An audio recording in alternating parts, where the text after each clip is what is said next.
Assalamualaikum warahmatullahi wabarakatuh. Waalaikumsalam warahmatullahi wabarakatuh. Perkenalkan, saya Tantri Wulandari, asal instansi SMA Negeri 2 Kampar Kiri Tengah.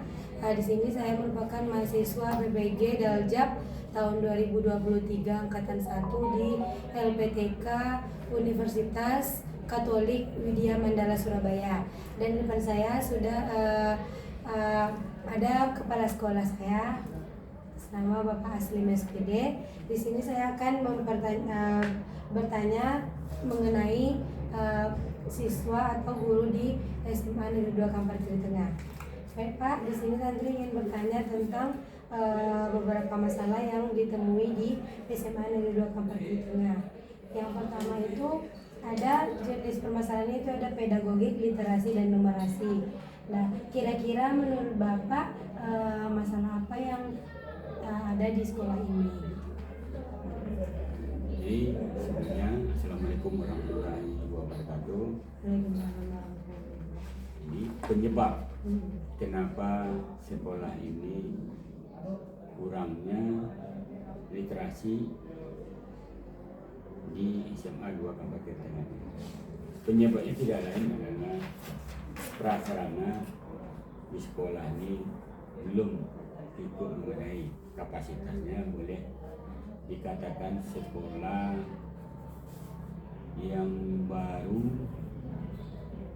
merintisnya seperti ini, baru berencana melakukan bagaimana literasi yang berikutnya. Kenapa? Untuk tahun ajaran 2023 besok, 2023 dan 2024 kita baru memakai kurikulum Merdeka Berubah, yang mana pusat andanya itu pada literasi adalah minat baca pada anak, sehingga perlu kita tingkatkan dan perlu dibenahi, karena dituntut di situ dalam kurikulum Merdeka Berubah tadi. Salah satu contoh mungkin mendirikan pojok-pojok baca, taman-taman baca, sehingga mengurangi anak-anak melakukan aktivitas yang kurang bermanfaat pada, sehingga kita melakukan itu bagaimana minat membaca siswa itu lebih baik. Nah, itu yang kita usahakan semuanya, sehingga mempengaruhi kepada sekolah kita.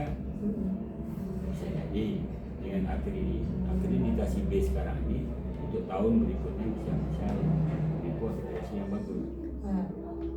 Karena itu sebagai masalah rapor sekolah juga.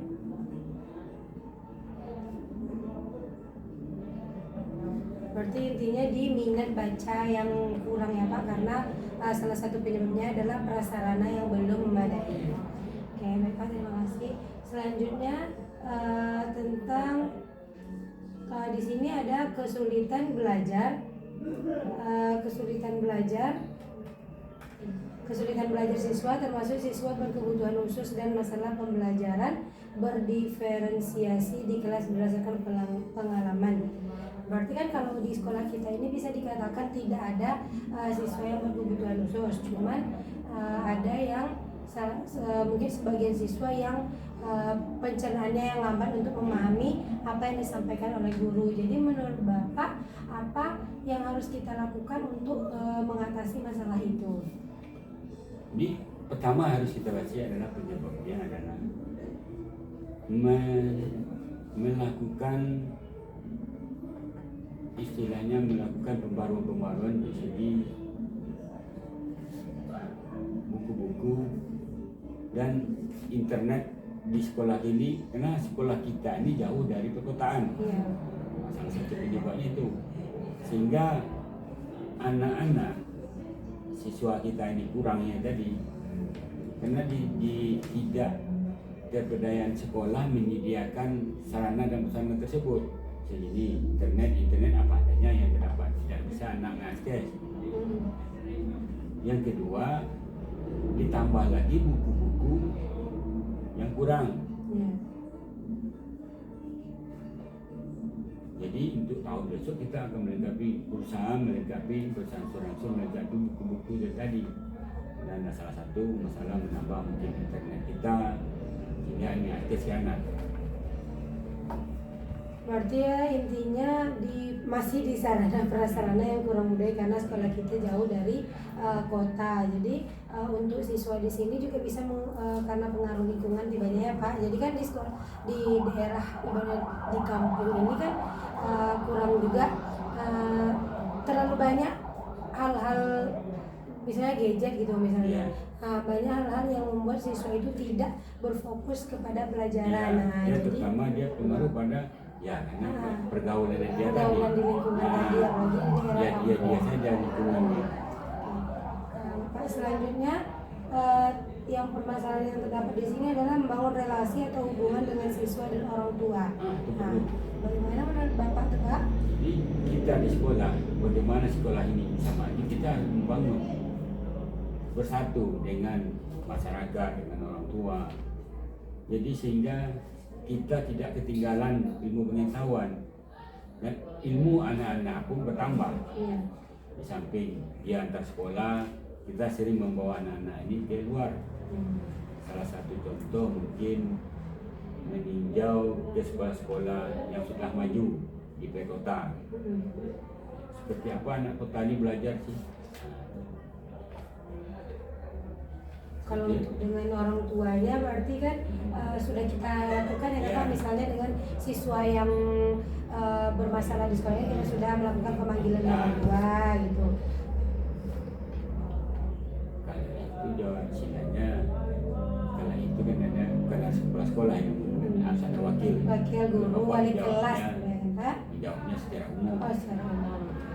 Ini secara umum.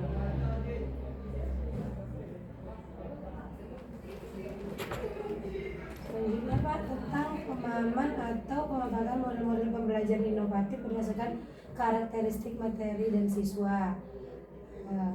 Gimana menurut Bapak Pak? Jadi sebelum menerapkan seperti itu, kita daripada guru-guru kita berusaha mencari dan menggali bagaimana metode-metode pembelajaran sehingga minat anak belajar itu makin baik. Dengan salah satunya mungkin mengadakan sejenis pelatihan-pelatihan atau kita kirim guru kita ke sekolah-sekolah lain yang sudah maju sehingga guru-guru tersebut mencoba mempraktikkan di sekolah kita sendiri sehingga sekolah kita makin baik ke depannya. Berarti guru ini harus bisa menerapkan model pembelajaran yang inovatif agar siswa ini tidak bosan dalam belajar ya kan Pak. Jadi menumbuhkan minat untuk siswa tersebut. Guru itu tadi bagaimana caranya dengan pelatihan dan sosialisasi di mana ya Pak, mengikuti sosialisasi atau pelatihan guru-guru supaya bisa menerapkan pembelajaran yang inovatif yang berinovasi untuk dilakukan di sekolah. Selanjutnya tentang materi terkait literasi, numerasi, advance material, miskonsepsi dan HOTS. Soal HOTS. Jadi ibaratnya di SMA 2 Kabupaten Tengah ini kan baru memulai. Kenapa saya bilang memulai? Karena dari tahun kemarin kita akhirnya memakai kurikulum K13. Jadi itulah membuat kita banyak ketinggalan. Jadi untuk mengarahkan guru-guru tersebut, cobalah mulai melakukan kurikulum berubah. Itu yaitu kurikulum Merdeka Berubah, Mandiri Berubah atau Merdeka Berubah. Itu salah satunya. Kenapa dibuat? Karena tahun besok kita tidak ada seluruh sekolah tidak ada pakai K13 lagi. Dia ada kurikulum Merdeka, yang mana kurikulum Merdeka ini untuk guru-guru itu harus melakukan literasi menggunakan model-model pembelajaran sehingga minat siswa itu lebih bagus lagi, bisa melakukan dia bisa berkarya sendiri, melalui buku-buku yang sudah ada di kita, yang kita benahi satu persatu tadi. Jadi kalau sudah ada minat anak tersebut, nanti apapun soal dalam kriteria baik sangat. dari low, dari soal yang low sampai yang hot nanti bisa, Nah, bisa. mereka. Tapi seorang guru harus bisa melakukan bagaimana, apakah contoh soal hot itu. Oh, jadi gurunya harus paham dulu Harus apa paham dulu. itu soal hot ya Pak? Tidak harus memberikan dulu salah satu contohnya dulu. Membiasakan pada seorang guru memberikan ke anak soal-soal seperti hot itu. Sehingga anak berpikir sendiri nanti. Apalagi kalau dalam matematika ini Pak, soal yang padahal dia belum hot tapi mereka merasa itu sudah high soal karena matematika gitu. Soalnya soal cerita, kalau udah diubah sedikit saja mereka sudah merasa itu hot. Jadi itu yang harus kita harus disampaikan dulu ke siswa harus itu apa, baru bisa disampaikan ke dia, Pak. Yang terakhir Pak, yang terakhir tentang pemanfaatan teknologi atau inovasi dalam belajar. Balik lagi. Jadi seorang guru memberikan suatu contoh, dia tidak harus mempunyai alat peraga yang mahal. Bisa saja dari yang sederhana, salah satu contoh belajar matematika, itu kan cara hitung-hitung. Jadi seorang guru matematika harus memberikan bagaimana rumus A, rumus B, rumus C, rumus D. Dan si anak dah paham, ini rumusnya mengarah ke sini, ini yang ngurus anak ke sini.